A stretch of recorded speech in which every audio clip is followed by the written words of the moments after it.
I'm Jennifer Melton. I'm an equine dentist. I went to school for the first time in 1998 at the Academy of Equine Dentistry in Glenns Ferry, Idaho, and fully certified in November of 2000. This is one of my best barrel horses right here. His name is Rudy. He's a grandson of the old man and has been lame for about a year. But about 3 years ago, we found out he had navicular, and we had that, we thought, under control. About a year ago, maybe not quite, I think it was about September. In this left front foot, he was limping, and he was to the point that he was holding his hoof up like a dog with a hurt paw. Wouldn't even put it on the ground. Took him and had him x-rayed, and he had one abscess medial and one abscess lateral, one right on the inside and one right on the outside of his hoof. Since then, he has grown a whole new hoof, a bigger hoof. And this horse is just, it's like daylight and dark. When I first got him, he wouldn't eat. We were literally changing his feed about every 3 weeks trying to get him to eat. And he's been on Equal Pride now for about a year and a half.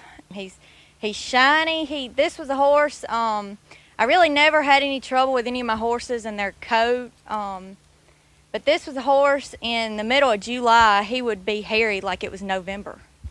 He would just never shed. Every time you got on him, he would buck just like a colt. You knew he was hurting somewhere, but you didn't know where.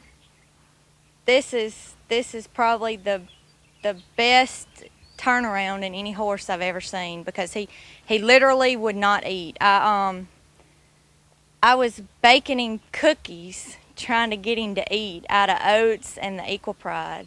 That's how much I wanted him to eat the Equal Pride.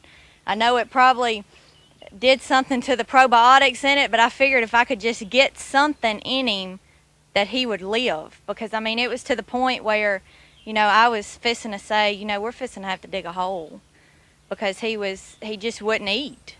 I just didn't know what to do. It was my last resort, and whenever I met Rick, he turned me on to the Equal Pride, and I was very, very skeptical. And I went from my first time I came home from Rick's house, I had, I think, 2 buckets of Equal Pride and 1 50-pound tub, and now we can't hardly fit it all in the back of the truck.